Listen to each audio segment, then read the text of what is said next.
And you're on. Hey, welcome to D&D, old school D&D with Walt and Nick. And we're getting ready for the show tomorrow. As you know, we're entering the Shattered Seas section, and we're talking about our new Wargate campaign. So that'll be really interesting. But what we wanted to talk about today is there was an article that just came out, and Walt and I were discussing it. And we were like, you know what? Let's take this discussion to everybody. And because it's going to be popular about D&D, basically this Stanford professor basically came out and wrote a paper that Dungeons and Dragons is racist, and of course, Campus Reform and Wired and all these people, picked it up. So it's an issue. And what do you think, Walt? Should we talk about it? Yeah. I think we can dig deep. Yeah, exactly. We can. First off, how about I just go ahead and read the article? So it's really short, so everybody can know what's going on. And basically, a Stanford University professor argued that the popular table game Dungeons and Dragons table game has racist undertones. His name is Antero Garcia, a professor at Stanford's Graduate School of Education, studies, quote unquote, how technology and gaming shape youth learning, literacy practices, and civic identities. That sounds like fun, right? One of his most recent studies explores, quote unquote, this is me doing the quote unquotes, just so you know, like the Dr. Evil thing, learning and literacies in tabletop role-playing games like Dungeons and Dragons, and how participatory culture shifts classroom relationships and instruction according to his faculty profile. Now, see, this article is now piquing me because apparently at college there was actually a class that said, come play D&D 101, and I would have been so down with that. I would have fallen. Oh, hell yeah. Yeah. He provided Wired, which is an online publication, with an inside look at his forthcoming study of Dungeons and Dragons fans, not players, but fans, explaining that the fantasy board game is, you heard it, wait for it, racist in nature. Here's where I'm going to have my first disagreement. Is the game racist? I think we've got an attack against that. Or is what he really saying, and I think this is the darker implication, you are racist for playing it. According to Wired, Garcia said the player's distrust of player characters, of a player character who was role-playing as a tiefling.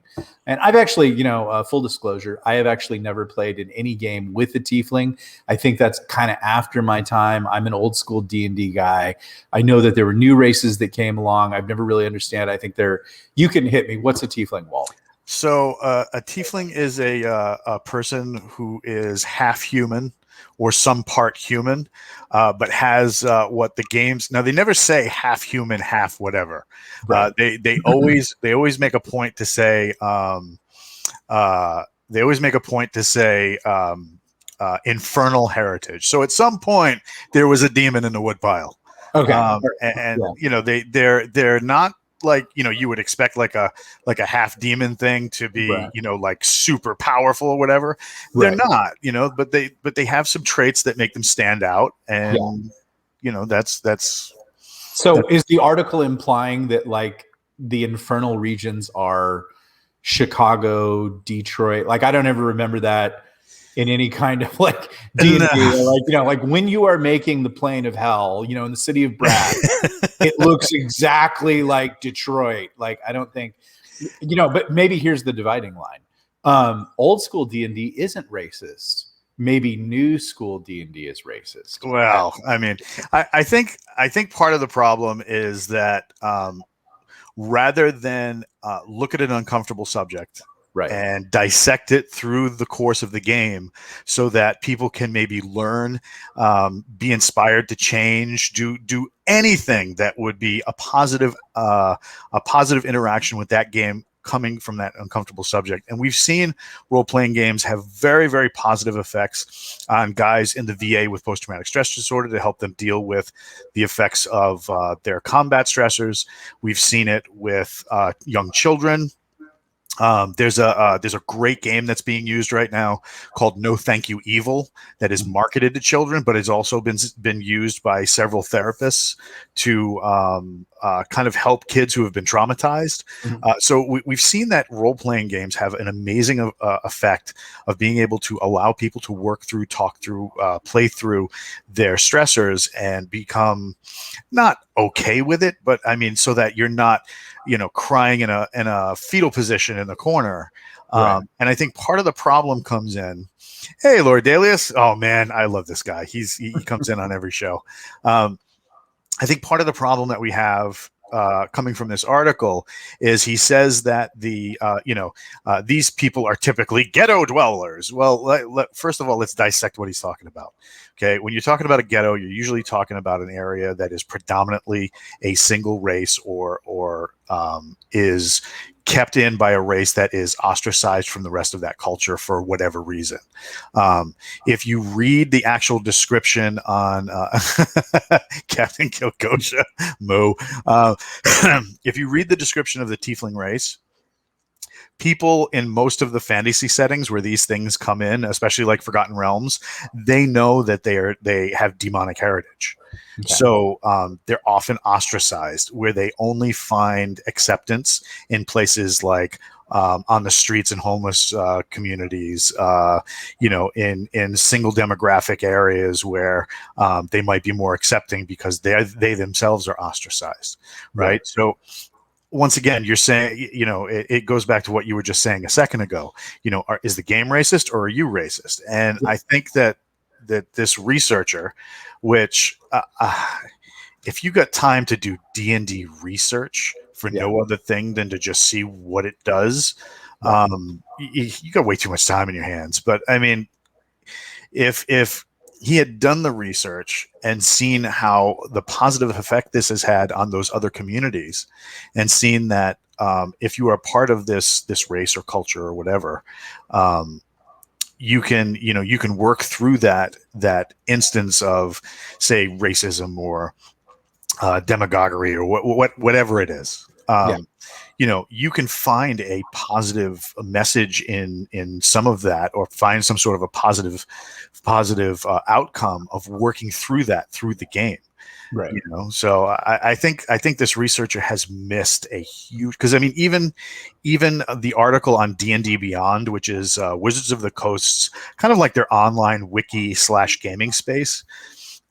Wizards of the Coast has even said these people are often ostracized by different communities and will find solace in outcast communities.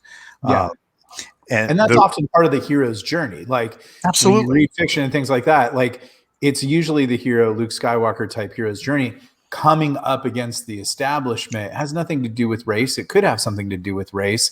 It could have something to do with economic factors, all those things. But that's the hero starts in adversity.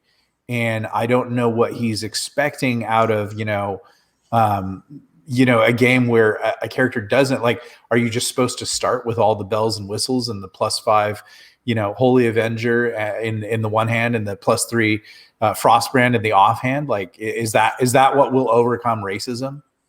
Yeah, exactly. I mean, so we were talking just before the show, and I mentioned that I'm about as Heinz 57 as you can get. I mean, and I actually I have chased and am still chasing the American dream, in that I came in very poor. My mom was divorced at an early age. My father went to prison at an early age. If there was a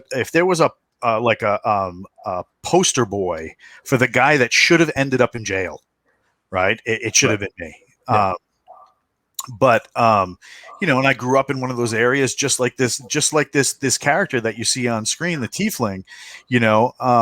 I'm of a mixed race. Half of my family's from the Mediterranean, and half of my family is from like Middle Europe.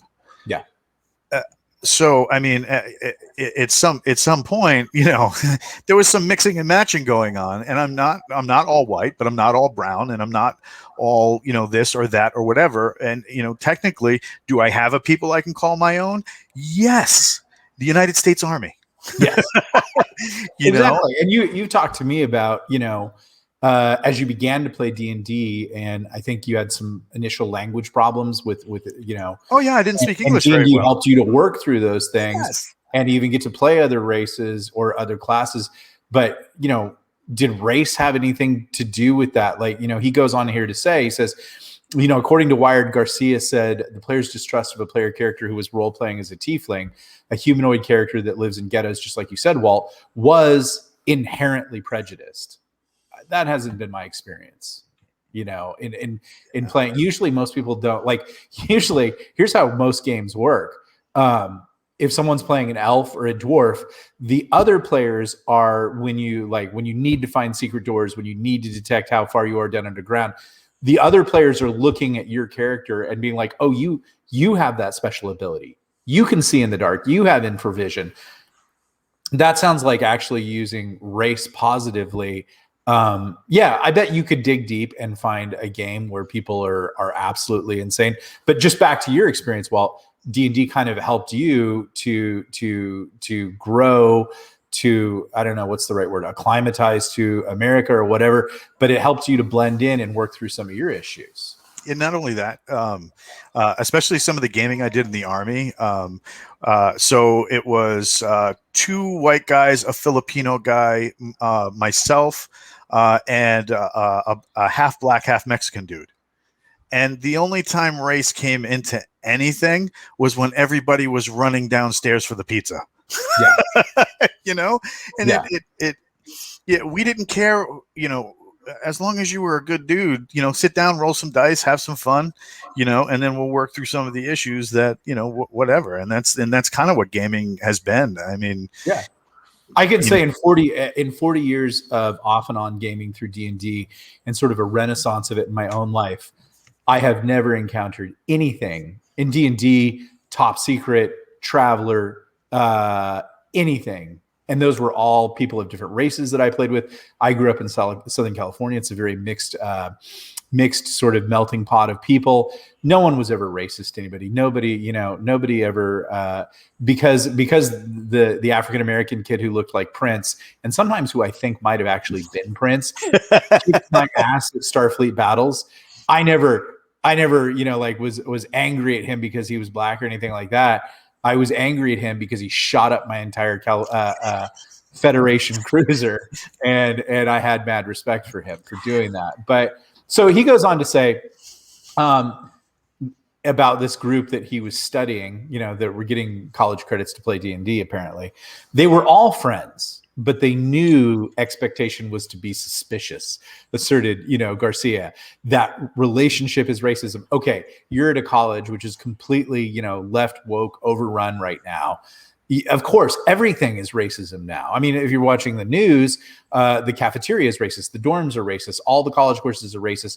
So now you've basically, and you're known to be this kind of professor, and so now you're putting somehow the unobjective lens of not wokeism, not racism, and asking people to play a game and immediately highlight. I mean, I can only think that this game must have been a dumpster fire. Garcia also recently explained to the Los Angeles Times, a beacon of fair and truthful reporting if there ever was one, that the creators of Dungeons and Dragons have updated the game due to recent developments in race relations. Then he goes on to say, quote unquote, over the summer, in light of the protests and the murder of George Floyd and Breonna Taylor, those things happened. Those are both narrative. The police in both instances have their side, and the people who were ultimately had their lives ended have their side. I don't think murder is part of that, but you could frame it that way if you want to now run down D&D. People started looking at race representation in D&D. They just saw 2 people get quote unquote murdered by the police during hostile situations, both that involved weapons and dangerous high tensions. And they said, let's look at D&D now, because everybody I think Breonna Taylor lived in Texas and George Floyd lived in, I forget the state. But of course, they're basically saying these people were playing D&D. And that's why we should be looking at it. They were looking at the ways that orcs and drow are represented in ways that make playing the game to some, inherently racist. Orcs are treated as, and this is in the article, orcs are evil fictional creatures often depicted with dark skin. Not true. Well, if you can throw up that graphic and let's just run over and look at one of the earliest instances. I'm going to go, where do I need to be? I'm going to be over here. One of the earliest instances in which D&D represented the orc. This is from 82. This is basically, if you're down with the history of Dungeons and Dragons, this is where D&D is effectively really coming into its own. It's leaving the first edition era. There was still a little overlap here, but they began to pay for some high profile marketing. They hired this artist to do this stuff. They were moving into the Frazetta school. This is when D&D is really coming online. They're setting the tone. They're telling you what D&D is all about. So you can see that graphic, and it says known orc tribes, including the following: the Vile Rune, the Bloody Head, the Death Moon, the Broken Bone, the Evil Eye, Leprous Hand, Rotting Eye, Dripping Blade. Check me if I'm wrong. I'm not down with street gang affiliations, but so far MS-13, the Crips and the Bloods have not used any of these names, right? So no racism there. But then they do us this favor that they did 40 years ago. They go on to describe what orcs look like. Orcs are particularly disgusting because of their coloration. Brown, or brownish green. I don't know any African-American people who are brownish green, with bluish sheen. Okay, that's an unusual. So basically you're telling us they're brown, green, and blue. You're getting into a color shade, but let's go a little bit further. And they say this highlights that they're pinkish snouts and ears. Okay, Black people don't have pinkish snouts and ears. They don't have snouts, and none of these things are pinkish. Their bristly hair is dark brown or black, sometimes with tan patches. No, that's not. Black people have what they've described as kinky hair or curly hair, not bristly.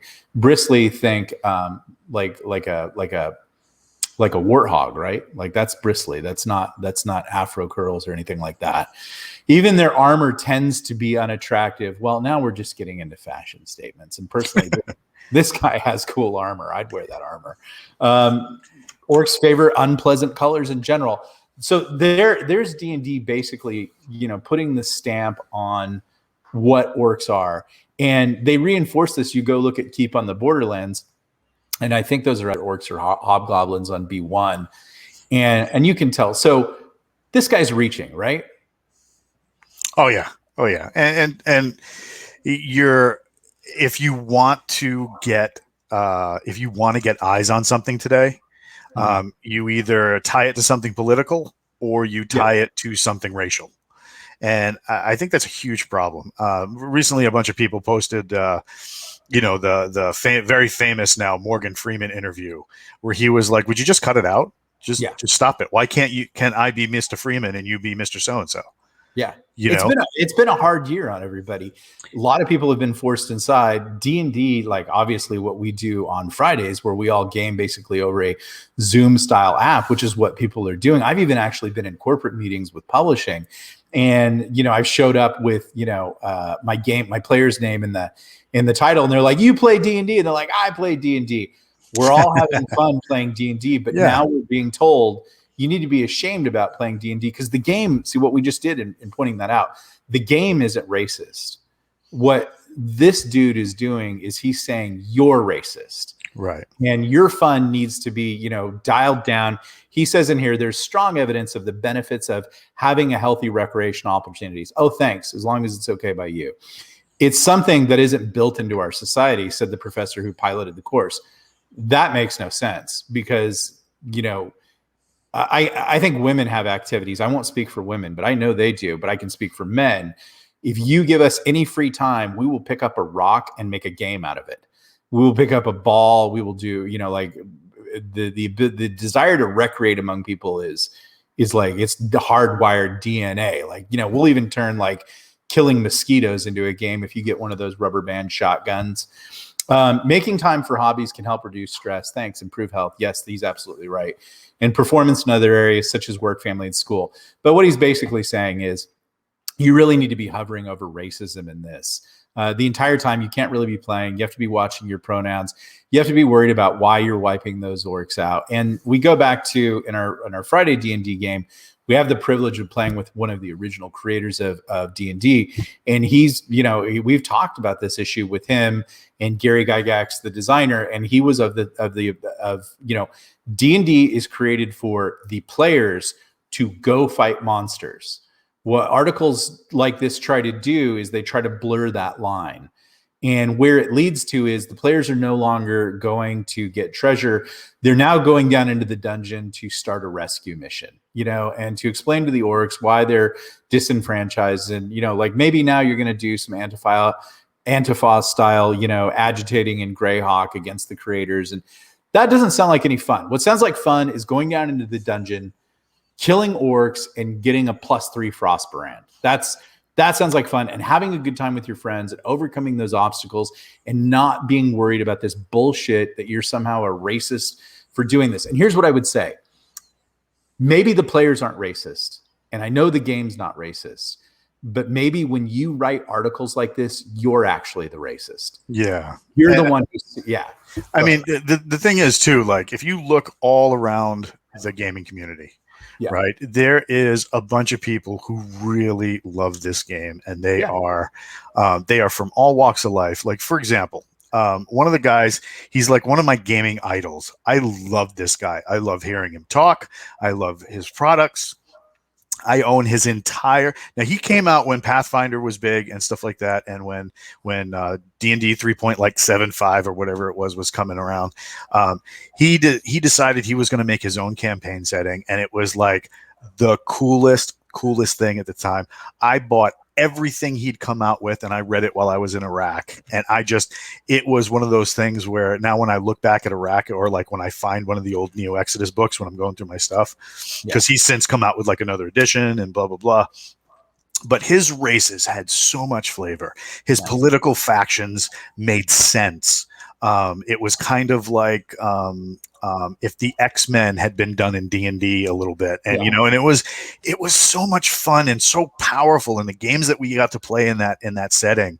I am immensely thankful to Mr. Porter for, because he's just a fantastic human being, and he's opinionated, and he's got his own D&D, like his own show that he does on the road sometimes when he's going to pick up his kids and stuff. But I mean, just absolute, like super dude who's done Lord Dailius is saying huzzah gamers, and of course a little bit ago I think you were reading, you missed it, but Josh said that isn't how you play D&D, Nick. But I mean, Lewis is just a fantastic human being, and like if you're really into science fiction,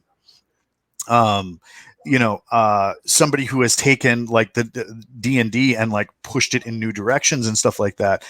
There's a fantastic, super cool human being. His name is Steve Kenson.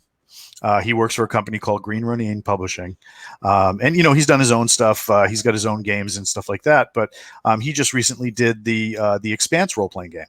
Oh, wow. And once again, this is not a person that you would peg, that you would point a finger at and be like, you're a racist, because as far from racist as you can get, is Mr. Kenson.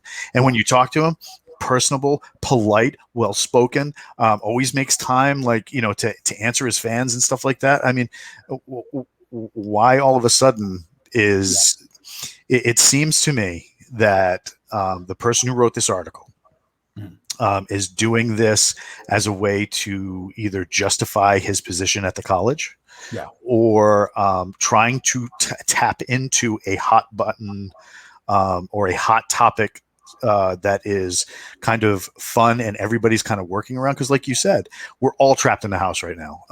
My wife was just battling cancer, and she I mean, we couldn't risk going anywhere. So as much as she was trapped in the house, so was I, because the only thing we could really do is like walk the dog outside, but you were like, how about going through the Caverns of Thracia mega dungeon? How about that? right. Yeah, she wouldn't do that now. But I mean, hey, I know that guy. But I mean, and D&D is a way that, with this great technology that we can link up with each other, to get, and yep, another country heard from. We get together and we can actually have some fun while we're trying to keep our sanity, because we're all locked up, locked in, and locked out. Yeah. I would say, like, D&D gamers, you have to understand the history, and this is going way back to a lot of the 80s. You have to understand, we've already had it tough enough. We had the moral majority panic, the satanic panic. But here's a thing that you guys don't know, you new people, like, spoiler, D&D wasn't always cool. So it's really true. It's like so we had to, like, if you were like, I was a swimmer and a baseball player, so I had to have 2 lives. I had to have jock life, and then I had to have secret sneak over to gamer store and game life. So it's only recently that I've gotten to come out of the closet, and just embrace that. So I would just say to dudes like this and everybody in general, and there's the crowd that's gonna, like, I predicted a long time ago that the new sort of Wizards of the Coast, that they would self-cancel, that they would take an article like this and say, yeah, D&D is really problematic, we have to cancel. And as much as I'd like that to happen, because I feel that, they've lost their way with D&D, I don't want it to happen. I don't want people to feel ashamed of this. I just enjoy your jam, whatever it is.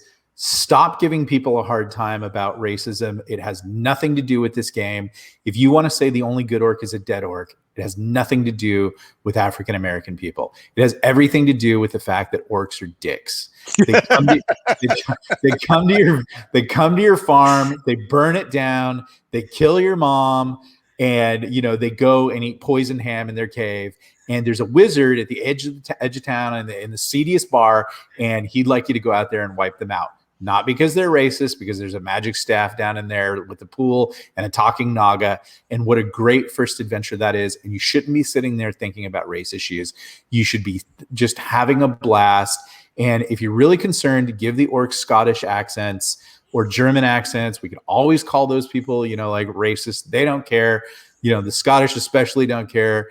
They're just drunk all the time. The Germans, they're the Germans. Like, if that's your jam, just, don't do that. But, like, if you want to give them a Born on the Bayou voice or whatever, or you want to make them sound like, like the Warhammer orcs and things like that, you're not being racist.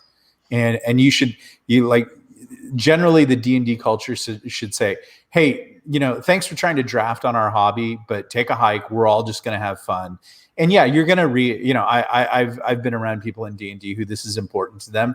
And what I do is I don't lecture them. I don't, like, jump in and say, you're being a scold. I sometimes understand that they're working through their issues. And I guess what I think should come back is the reciprocation of, if you see someone playing D&D, quote unquote, the wrong way, then that's your problem. It's not their problem. Like, and Gary Gygax was big about that. Like, think of how games are now and how rigid they are. And think of how D&D let us homebrew the shit out of everything, and even built it into the rules and the randomness. They didn't say you have to buy Lost Realms or that's new D&D now. But, like, the original DMG, like, so encouraged you homebrewing and playing your jam and everything like that. And that's my thought. Anytime I see these people online that are advocating for further separating a group, I always have 2 questions. Number one, if you're trying to separate us, what are you actually trying to accomplish? Right. By distracting us by the separation. Yeah. The other thing I want to ask is, I'm 12 years old. I've just gotten the shit beat out of me by a bunch of dudes who called me a bunch of racist names, and then tied my shoes together and then threw them up into the power lines. Right? Yeah. Where were you in all this concern when I was getting my ass handed to me and then felt like crap because I was walking home with bare feet on, like, rocks and stupid shit? Right? I can tell you who was there. Those kids who picked me up and helped me play D&D. Mm-hmm. Those were the kids that were there. And not once, even though they didn't look like me, they didn't sound like me, they didn't act like me, not once did they ever make me feel like I wasn't part of the group, and that there was anybody out there that shouldn't be part of the group. No, the old school D&D nerds were already ostracized. They just wanted more players. And, these guys were ostracized because of their math scores, the AV Audio Club. I mean, just go back and look at, put in Google search, 80s D&D group. You are not seeing any clan movements there. No. And I would say, you're not even seeing any muscle tone. No, you're not seeing any muscle tone. But I felt bad for you all when telling that story, because in the Army, if you don't know, there's a tradition when you ETS, and I did not do this. You take your boots and you tie them and you throw them over the telephone wire so that someone has to go out there and get them. Is that really? So that must have been reliving that pain for you every time someone ETS. Oh my God. No, I used to just walk by and be like, yeah, it's a good thing I work for who I work for, because I don't have to go up there and get those boots. Yeah. I know that what I suspect is that the local off-post pawn shop was going around at night and picking those up. And then you saw the smart guys start to paint them silver. So that they were worthless. Couldn't be reasonable. Yeah, I mean, as far as this article goes, though, I mean, it'll be a blip on the radar for all of 30 seconds. Everybody will be up in arms about it, and then that'll be that. Because at the end of the day, we're not going to stop playing, and we're not going to ostracize anybody at the table. And at no point do we ever feel like, the orc, the hobgoblin, the tiefling, that they represent somebody in the real world, because at the end of the day, it's a fantasy. It's make believe, and these to actually fabricate a huge study like this, right? To give JR, except Cav Scouts, because F that guy. And now he's saying, sweet, let's roll some dice. I mean, because at the end of the day, I mean, we just want to get together and play some dice, roll some dice, have some adventures, have some fun. Because, I mean, think about it, right? If they're going to come after D&D, they also have to go after the video game industry. They have to go after the movie industry. They have to go after all other industries that can be said to have implied inherent racism. And I read this really great article in it's the third time I've seen this article appear. You get that element of mirrored development. Mm-hmm. It's the third time I've seen this article appear in the last 2 years. And I've seen this article appear in different countries, and I read the newspaper in different countries because it helps me keep my languages fresh, because I speak more than one language. So a interesting article about how Europeans don't bring your American woke over here. We don't want it. I'm seeing that in a lot of countries now. And it's it's very true, because it always makes me wonder what is pushing this, because at my job, I work with a diverse group of people, and we all have the same opportunities. I have one of the highest positions at my job. And I'm, like I said, I'm a Heinz 57 dude. Nobody ever once made me feel like I couldn't accomplish anything in that company. And it was, it was a great company to work for. In gaming, I have my own role-playing game company. I have my, blah, blah, blah.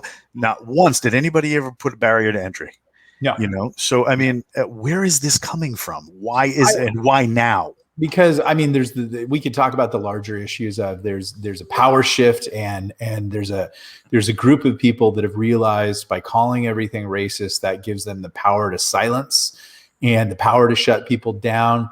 I get a little more philosophical on this. I think this is coming out of the postmodern movement and wanting nothing to be evil and nothing to be wrong and all things on the table. But D&D, here's where, this guy's going to make a heyday. But in D&D, there is evil. There's an alignment system, and they've tried to get rid of that over the years and everything like that. But, you have to have heroes and villains. To have heroes, you have to have villains. To have good, you have to have evil. And if there isn't good and evil, then the players are serial killers down in that dungeon, just wiping people out. There's a reason to wipe out that dungeon. And maybe if this is bothersome topic to a lot of people, what you can start doing is showing Yes, War Dog Studios, evil is evil. It is never going to go away unless you stick it in the throat with a short sword.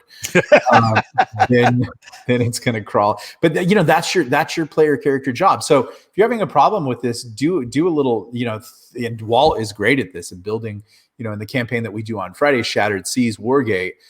If you like the stream, like the show, hit the mash button, hit the like button, support this. If you like this conversation, we will come back and talk more like this. But Walt, you can talk about this is like building that reason why the guys and gals go down in there as clerics and wizards and tieflings and half elves and blah blah blah, and have decided to overcome quote unquote their racism to wipe out the Lich down there, because that dude's evil. He's doing evil shit. He's stealing the hearts out of the virgins, and he's abducting the children, and he's burning the crops with his orcs, and that guy needs to be croaked. And because he's evil.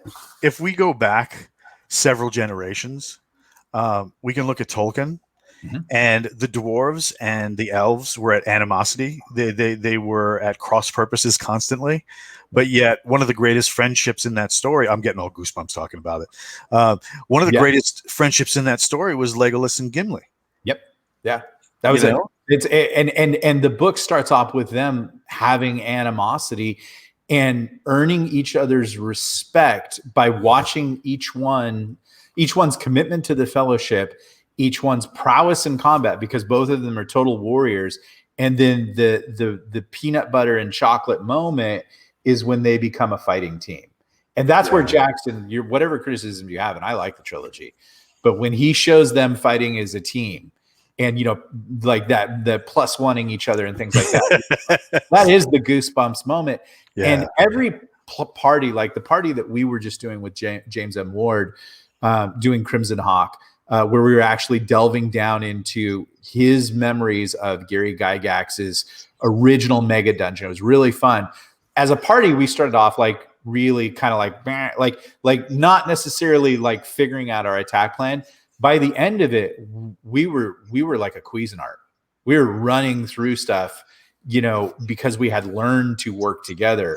So maybe let people be racist, let them play races, let them have animosity, and then as they beat things, they begin to see the value. But don't hover over them and say, "Oh, that's a weird choice you made," you're if the character's from the ghetto. I can tell you that's probably, and he's willing to go down into the dungeon for the wizard for whatever reasons. That's the kind of character. And if you guys don't know, I write novels. That's the kind of character I write novels about. Walt writes novels about. Those are our experiences.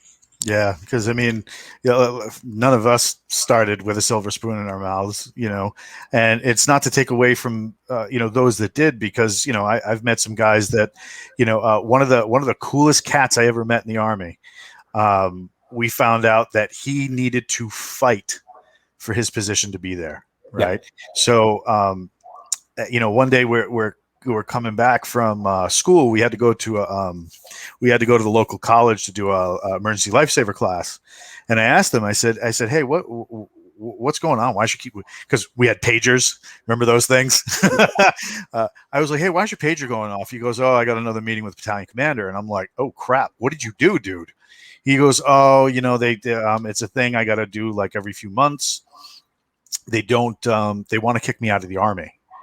And I'm like, now this is a good soldier. He was a good cat. Right. And we're all standing there like, why would they want to kick you out of the Army? Dude, you made sergeant faster than like any of us. You're just a really good soldier.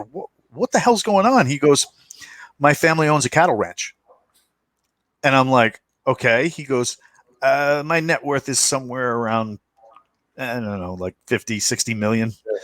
He's like, and if you make more than that, like if you make more than like a couple, like 50, 60,000 in a year from a side venture, even if you're not currently working the side venture, you still get like dividends. You can't work in the Army unless you get like major, like people signing off on it." And I'm like, wait a minute. So lunch is on you today? Right. But after that initial conversation, nobody gave a shit because he was a good dude. Yeah, exactly. So that's the problem, is that you have guys like this who, you can tell from this article, he's not a player. No, but he found somebody to draft on and give a hard time to. And he studied it for today. Yeah. Yeah. Like, and I just say, like, all of us have had a hard enough time with D&D going throughout the years. And it's hard enough, like, as an adult to get to play D&D because everybody has a wife and kids and a family, or a husband and kids and a family and whatever. And so, like, you know, I guess I would say if there's anything about 2021, stop giving people shit. Life's hard enough. You know, as you talked about, your wife has just beat cancer. 2020 was a hard year for you. You don't need shit like this. Yeah. Let people play D&D. If you don't like what they play, then maybe look at yourself and say, like, what am I seeing here? And maybe that's not everybody's experience, because as we've just illustrated in that, and I think, you know, like, hey, if you have some comments in the chat, or you want to email and give us your story, you want to continue this conversation, let us know and correct us if there's some problems. And I know there's horror stories. Yeah. But I know the problem is the horror stories are 1%, and the 99% are the best Saturday of your life. Get to roll dice. Yeah. Well, on that, I'm going to have to shut the curtains because I got to go over to that camera over there. Nice. But yeah, we're doing it again tomorrow. You guys are heading north. We dropped a whole lot of maps on everybody this week, and we set up the World Anvil. So if you go to, we'll be posting that link in the Facebook fan group so that you can go there, and there's an interactive map. You can kind of check out where the guys have been and where they're going. War Dog Studios saying, "Hey, good talk. Y'all be safe and be warm." Yeah, I got a plethora of pets. They don't leave me alone for a minute. I got fur to burn. So we'll catch you next time on Sci-Fi Writers playing old school D&D.